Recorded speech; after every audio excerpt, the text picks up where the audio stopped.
morning. This is Stupid Monkey Philosophy channel on YouTube. Today is Thursday, July 18th, 2024.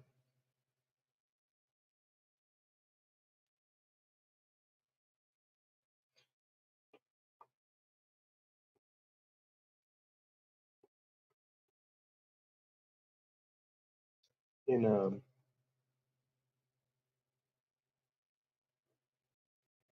in going through this process that I've been in,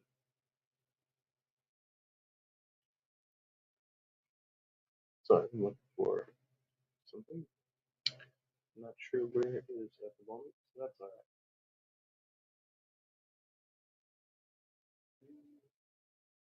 Seems I've lost my books. I must have done something sensible. Okay, train of thought, come back. There it is.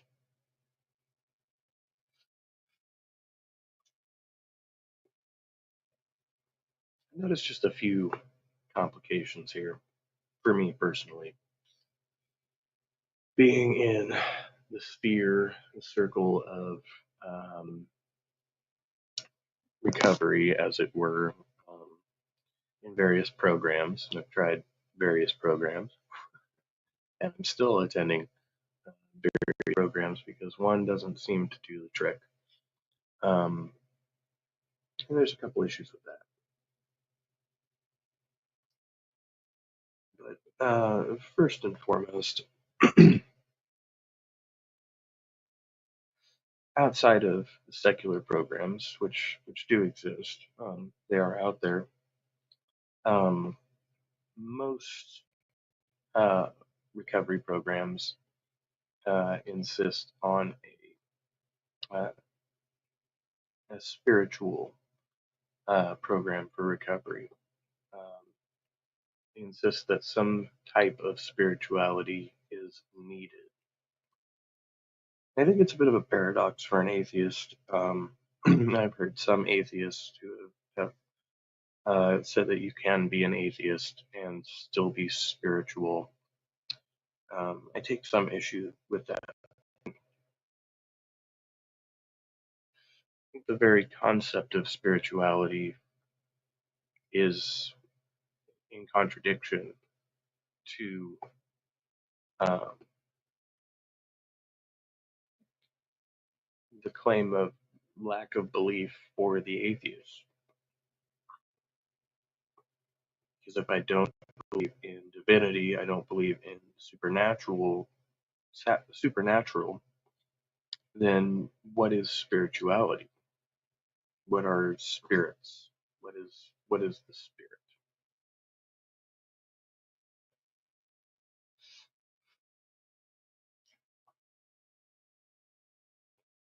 If I view um, spirituality in this sense as something like community or fellowship or connectedness, right? We have words for all those things.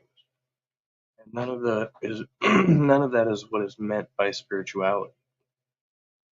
When people are talking about spirituality, they are generally talking about some deeper sense of connection to divinity. Divinity would be, by definition, something supernatural, right? So it's coming up with a list of pros and cons of these programs. For me, things that I've noticed, things that get my goat, you know. Um, and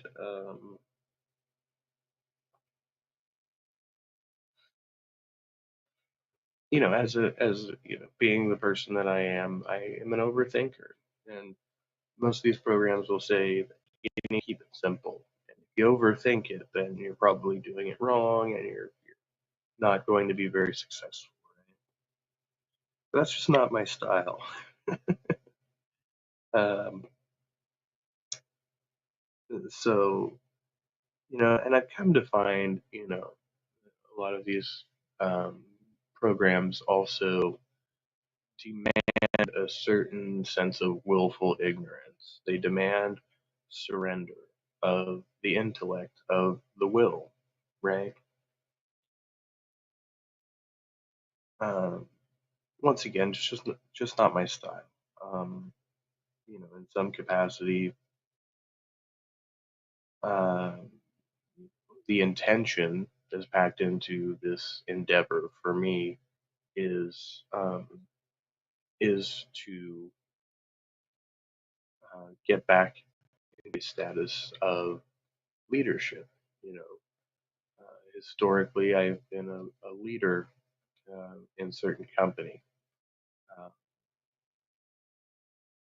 in my affairs as a musician, I tend to lead the pack. I tend to make things happen and ensure that things get done. Now, my abilities have been diminished, been in a weakened state, right? But part of the idea of being in recovery for me is to um, return to uh, that former state. So here are my list of pros and cons recovery come up with so far. The most obvious pro here is sobriety. Um, Being in a group of recovering addicts or alcoholics in any capacity kind of tends to make one more motivated to be sober. You don't really want to be wasted in a group of uh, recovering people unless you're just a real, uh, you know, there's definitely still something off in your brain if you're going in there high or drunk and you don't see a problem, right? Um, so the con on that I would see is deception. Um, these plays on words, and to be clear, this is not just in um, like the recovery programs like AA because they do that a great deal, right?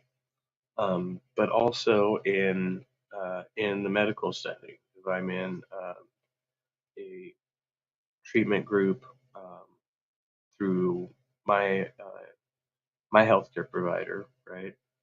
Um, and even in that setting, I see deception by medical professionals with good intention, right? It's well intentioned. Say, well, we can't necessarily tell an alcoholic the whole truth in certain instances, right? Because it might not apply to them. Because if the idea uh, of being alcoholic is you can't take one drink and be healthy, right? Not one drop, um, because you won't stop, right? Then we have to give people bunk information um, about how right? You can't give them the same information you give a normal person, right? Because an alcoholic, by definition, is already looking for any excuse to drink. So, if um, if you display that there is ever a positive outcome to the use of alcohol, right? Um, or even a non-negative outcome, right? And you're painting a picture for them that is not helpful. I came to understand that in rehab.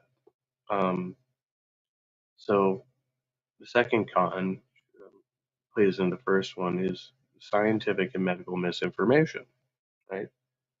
They will give intentionally skewed or bad information to people who do not know better and will not research it for themselves. They will take that information at face value and will use it to say alcohol bad, right?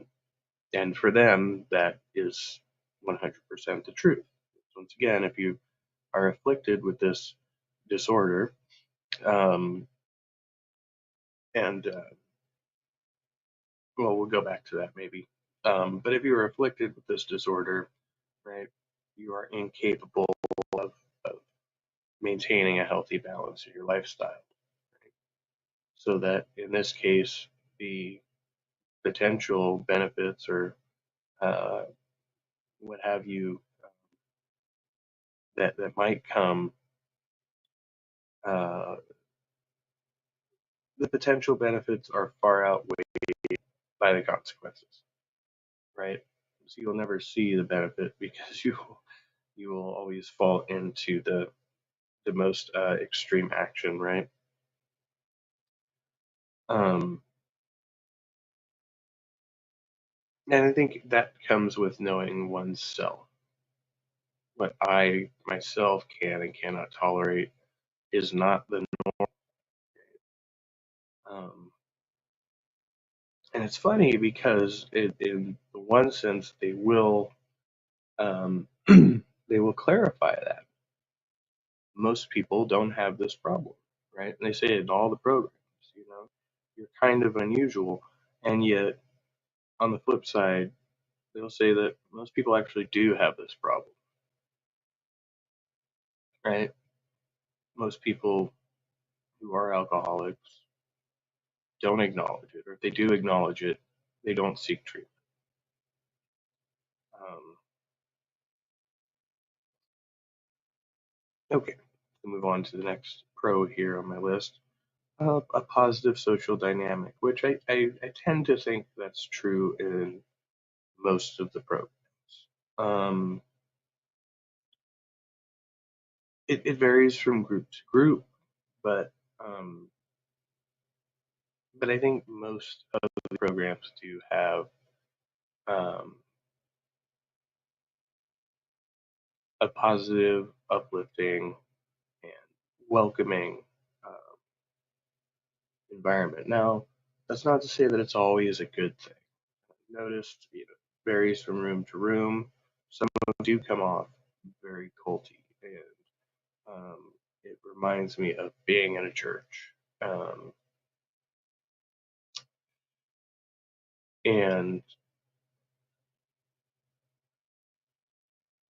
much of the facade of people who have to appear to be much more, uh, much happier uh, in their lives than they really are, right? And having to push this narrative, right, and saying, well, it's not all rainbows and unicorns all the time, and all of this, um, but having this sense of of abject optimism, right? Um,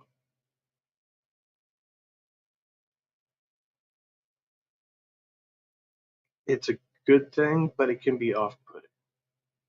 It can be off-putting to anybody who's a realist. You're going to kind of look at that person and say, "Oh, they're drinking the Kool-Aid," right? Because I'm a realist. I'm not just a cynic, right? Because I am a bit cynical. Um, but I'm looking at the situation for what it is. This person is lying to me. They may be lying to themselves, but they're certainly lying outwardly to try and convey a sense of positivity, right? That is clearly not there, and you can tell the difference right away. Okay, so and so the next one on my pros list is that sense of community, that sense of fellowship, the feeling that you're in a group of people that understand you and can relate to you in a way that most people cannot, or at least most people won't openly express in other settings, right? And So in AA, for example, you know, many different people from different walks of life can come to the same place and say, well, hey, we all face this one common problem, uh, which is addiction and alcoholism, right? And okay, that works for its purposes, right? We may have many other common problems, uh, and there's like, what's the cause and effect? Was it my drinking that ruined my relationships, or was it my bad relationships that made me drink? That type of thing. You can start asking those types of questions. But a lot of people in those circles, right, are not very introspective about that. They will always say that your first problem is alcohol, right? Because the utility, once again, here is that if you remove alcohol from the equation, the situation will inevitably improve, which is generally true. At least your outlook on the situation will probably improve. Um, but that doesn't solve all the other issues you have in your life. We talk about comorbidity, and we talk about co-occurring mental health disorders a lot more in the, the medically based programs, right? Um, and AA is very clear. It's not really meant to treat that. It's not really meant to address that. And it's difficult because if you bring that type of thing up in the rooms, in the group discussions, um, it's likely you're going to get a variety of uh, opinions, right? I had one person told me pretty recently that uh, they were told by an AA fellowship that the reason they continued to relapse was because they had demons. And I didn't really ask them to elaborate beyond that. I just said, "Wow, that's really crazy." You keep relapsing because you have demons. Clearly, you're hanging out with the wrong group of people. That's my take on that. Which brings me to my next con, which I call a false spirituality. Um, so, so it's a thing in the 12-step programs in AA and NA. The first step is admitting that you are powerless over your substance of addiction, right? Um, Say that whatever my substance of choice is has a grip on me. It's beyond my control to kind of overcome this thing by myself. So that's the idea that's going to be pushed on you incessantly. And they say if you can't uh, acknowledge that, right? If you don't admit it, um, then you're doomed to fail the program. You're doomed to not stay sober. And I guess by definition, their definition of the alcoholic would be this person who has lost all self control, right? Their own will cannot overpower their desire to get drunk. What's the second step? Coming to believe, coming to believe um, that only a power greater than oneself could restore you to sanity. So if you are powerless over your addiction, your life is unmanageable as a result of this, then you must come to believe that only a power greater than yourself, something outside of yourself, can restore you to sanity. So the cycle of alcoholism, by this definition, would be acting in a way that is insane and true enough, right?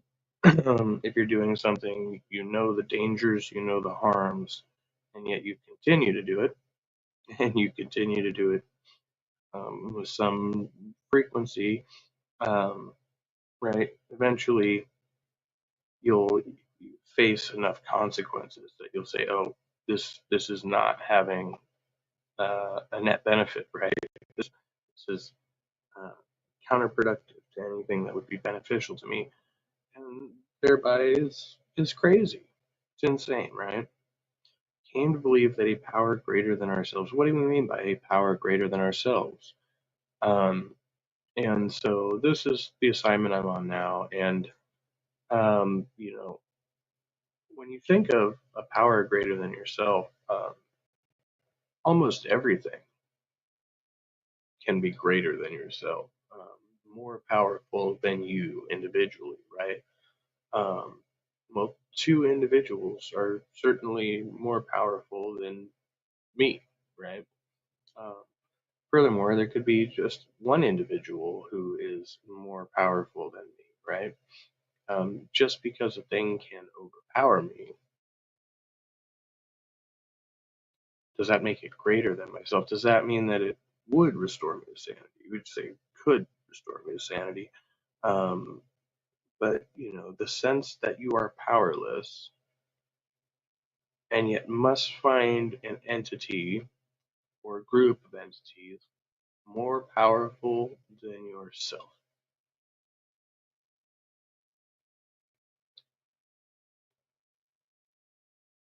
Okay. And just because they're powerful does not mean that they have your best interest in mind.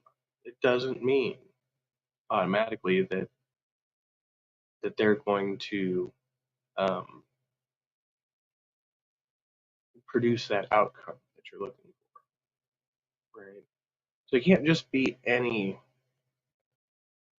power greater than yourself. It has to be, a power greater than yourself that has the means and, uh, in the sense, desires to restore you to sanity, right? You'd have to think that there is an intention behind this power,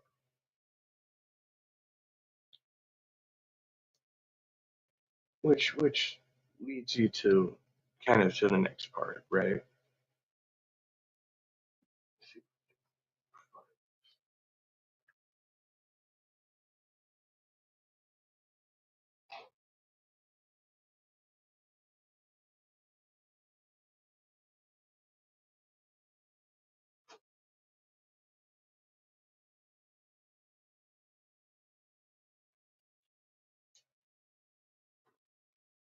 It's very, very strange.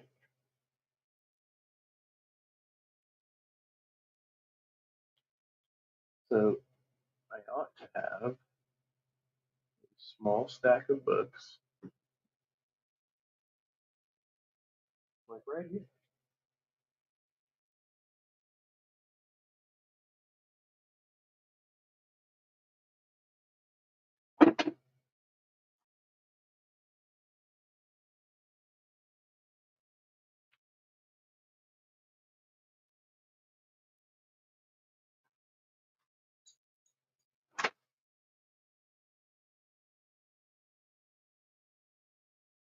And I know that I had them all just last night.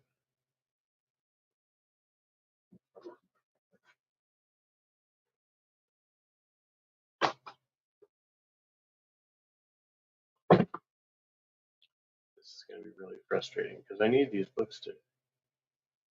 So we're on that. I'm going to find these books.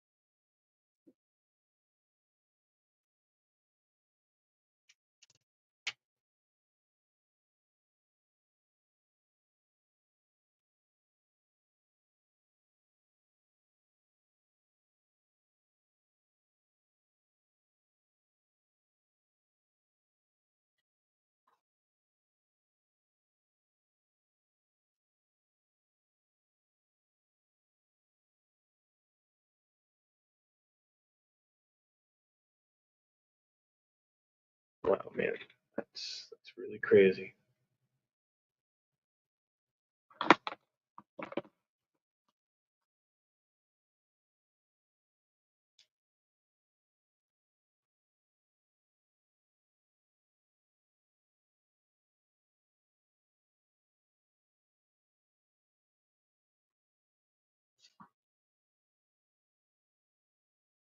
See, I can understand misplacing one book, but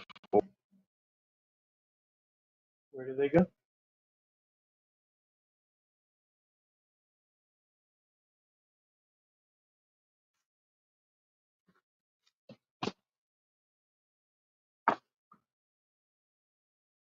Certainly, they're not under my hat collection. All right, well, that's just gonna drive me batty until I figure it out, I suppose.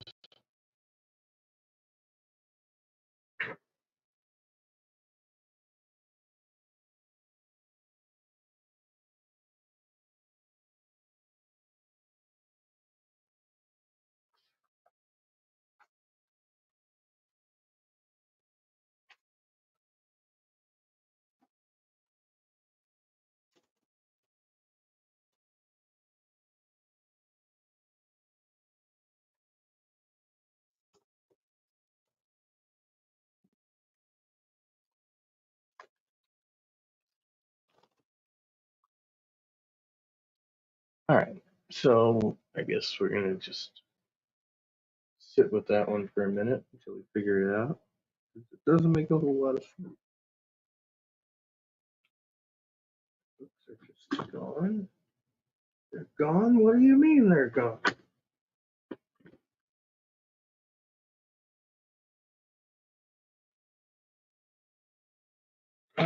Okay. That's just strange and anomalous, right? Power greater than myself has removed all of my literature that I needed for something. Hmm. Curious. Um, so then we like turn our will over to God or something like that. Um, so in the place of this God, if I can return to my former thought, um, people will say, well, this isn't important, right? It's not really important as long as it's something external to you and you believe is more powerful than you, that you are not God or something. And people will say, like, input X here, right? It can be whatever you want it to be. God, in this sense, can just be whatever. It can be the universe, it can be nature, etc., etc. Doesn't matter as long as it's something more powerful than you that is not you. And I see this as a sense of um, a false uh, deity, right? It's a placeholder. It's not what is ever meant by God in any classical sense. In a philosophical sense, you're talking about an agent, right? An agent in the universe that you are turning your will and your life over to the care of, right? Via this program. So what they want you to do is turn, your will, the alcoholic will, right, if you will, is is to get drunk and avoid responsibilities and things like that. um, so in this sense, there's two implications here, and one is that um, your own will has failed you, right? Because it has been taken over by the desire for alcohol, and the desire for alcohol, in this case, overpowers any other desire you may have, uh, however irrational, right? So people choose drinking over their families, over their jobs, over their pets, etc. And what you need to bring you back is God, and God can be whatever you want it to be. In this but also further on in the program as you go, this can't just be any God. It has to be a loving God, right? Loving God is crucial because, and this is the problem with the placeholder when they say, well, you don't have to believe in the God in the religious sense. You can make up whatever God you want, but this God has to have intention, right? The universe doesn't have an intention. It doesn't set out in creating life and say, now I want life to, act in this particular way, right? That's not what it does. And, trying to ascribe intention to the universe, I think is probably, you know, um, is not understanding what is meant by God and the universe, right? Okay, I found it here. Yeah, made a decision to turn our will and our lives over to the care of God as we understood Him. As we understood Him. Um, so God has to be a man, as long as you understand him to be a man. If you understand him not to be a man, see, and so that's and the problem I think with turning your will over to something is once again you have to be willing to work a program in order to get clean. So it doesn't really make any sense. You're not turning your will over to anything if you are willingly going into a program, right? So again, there's a play on words here, a false sense that you need spirituality, any spirituality, in order to get and stay sober. Um, and I think there's a lot of problems with that. And what I see is there's kind of two schools, and you'll have the one school of people that come to Jesus, right? And they're large clouds, and a lot of them probably already had some sense of spirituality or religious upbringing or something like that, right? So it's easy enough for them to say, "Oh, I had the come to Jesus moment." Okay, cool beans. And if you're already into that, then fine. I think the problem is for any atheist or agnostic person who feels now that they have to convert to spirituality in order to make this work, right? That's going to be pushed upon you constantly, constantly. It's one of the constants I've found. Um, now, there are a couple of good acronyms for God that I've learned in this setting, where people say, well, if you take God, it could mean good orderly direction. Okay. Essentially, that there's a program. If you follow the program, you stay sober, and that's really what you need to get a sense of direction and guidance in your life. Okay, and then also God could be a group of drunks, which I find amusing and also somewhat useful in the sense that we use this program. Some people will say that the program itself is their higher power. I think that's highly cultish and definitely the wrong approach to take. And I've seen a lot of people who are just knee deep in this program. I had somebody recently who said that you need to be focused solely on your recovery. And I said, no, that's not the way it works. And it's not like they say. It's insane to focus solely on your recovery. What they say is that you put your recovery first. Anything that you put before your recovery, you will lose, right?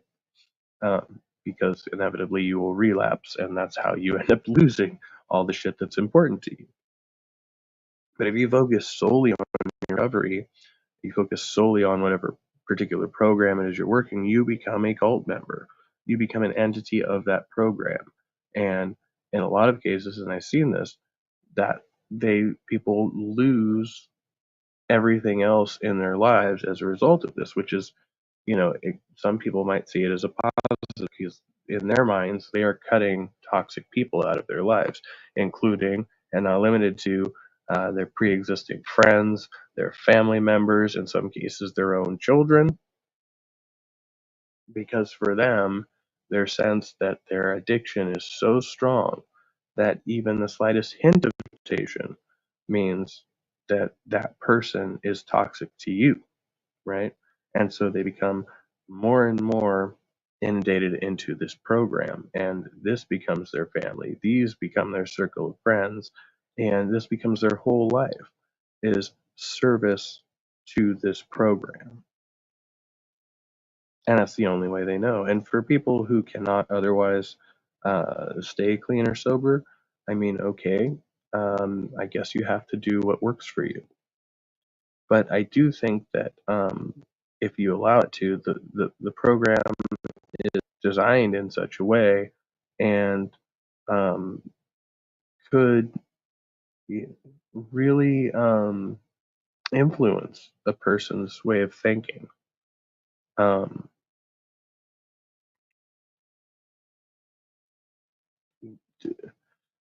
to make you believe that one more drink will kill you. For people, that's not technically true. Now, if you continue down that path and you continue drinking, yes, it will inevitably kill you, right? But for most people, unless you have some kind of like severe, um, you know, medical condition, uh, for the most part, one more drink will not kill you, right? Which is just another lie. It's another play on concepts that they introduce. Um, but the idea, of course, behind that is that once you have one, you can't stop. One is too many, and a thousand's never enough. Which is why, for myself, I take a very realist approach to what my intentions are, and what my perception is. Yes, I have had a problem, um, right? One drink is not going to kill me, and in fact, one drink doesn't necessarily lead me to what I call a relapse. And so I don't define my relapse um, merely by taking a drink. That's not how I define relapse for myself. And I don't think it is inevitable that if I have one, I will then proceed to have one more and one more and one more. That doesn't ring true for me. Um, and in those instances where I can have one and have a good time and be responsible in the company of others, and uh,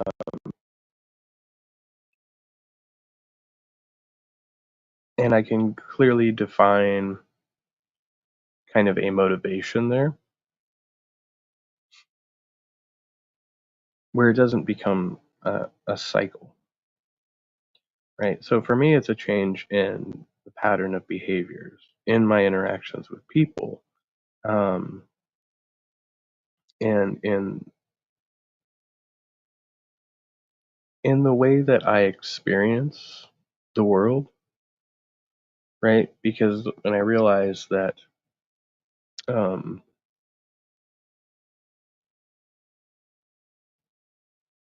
that I lived most of my life in an altered state, right? An altered state of consciousness. Um, and so that became my baseline, my norm, right? So now I'm learning to live a day to day basis um, without altering my perceptions, without altering the way I feel. And and that's fine. So if any time I do, you know, take a drink or use a substance, even if it's uh, medication prescribed to me by a doctor, the first thing I think is, okay, now I am taking on an altered perception, right? And I proceed from there and I decide, hopefully beforehand, it's the idea, of how far I'm willing to take this thing, right? Because at some point I inevitably have to walk it back, and I want to get back to my true baseline of clarity, right? Um, so on both sides of this list, I have kind of these competing ideas, and so on the pros, I listed consistency but immediately following in the cons, I listed redundancy. So it's a pro and a con. They're very consistent in certain ideas that are being pushed, right? Um, Concepts that are being propagated within these systems in order to kind of, you know, instill this concept in your brain. So you have to keep hearing it over and over again until you get it or accept it, right? Which can be a good thing. For somebody like me, though, I see it as redundant. I start to see it as condescending. It's boring. It's not something that I need, generally speaking. You know, so many of these concepts. Now, um, sometimes it's helpful to hear a familiar concept, but worded slightly differently. If somebody is able to kind of adopt another, analogy or mode of thinking about a thing, it can be helpful. But for the most part, when I just hear people repeating the same phrases ritualistically, it does start to unnerve me. Um, some of them I have come to, even as a non-religious person, I find the Serenity Prayer helpful. Um, and so that's something that I've come to adopt more recently. I've known about it for years, and it used to annoy the shit out of me. And only over maybe the past year and a half, um, almost 2 years, I find myself using it, you know, in my personal time.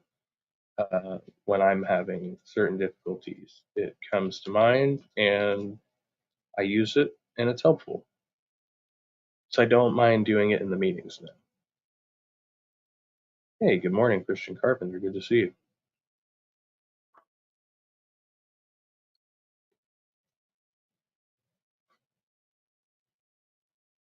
Um, okay, and again, on the side of the pros here, I put, social support network, which is true. I mean, um, I've built a good network of social support through various recovery communities, and it is good for that. You're not always going to get, you know, people. You're once again, if you're just talking about the relationship to uh, drinking or using or not doing that, you're always going to find somebody in your corner as far as that goes. Now, they may push the COD on you or any number of others, right? But it can be helpful just to have somebody to reach out to say, hey, I'm having a craving. I don't feel like drinking today, and that's all it has to be. If they start pushing some other concept on you, you could just kind of, you know, navigate around that, I guess.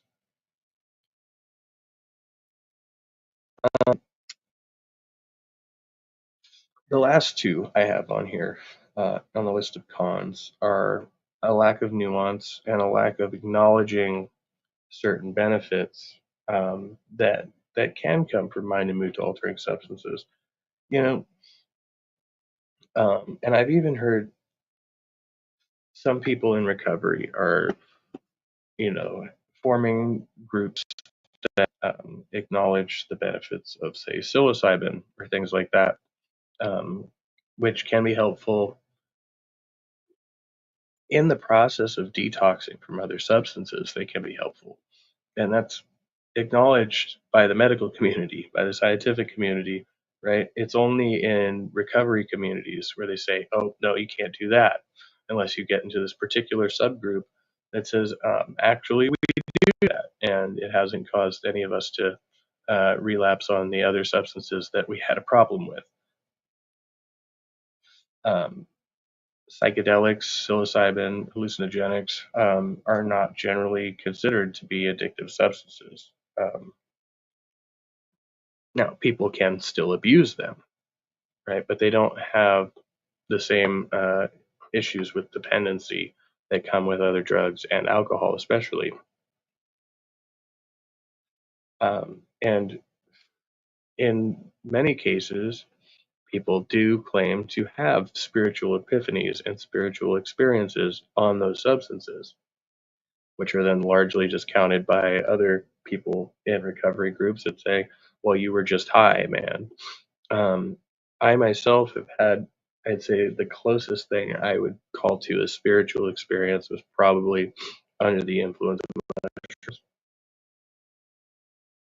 And I don't even call that really a truly spiritual experience. I call it kind of an awakening, an epiphany, um, where certain concepts, very abstract concepts, became very clear to me for a particular period of time. And now I can kind of look back at those memories and say, well, it gave me some understanding of the world around me.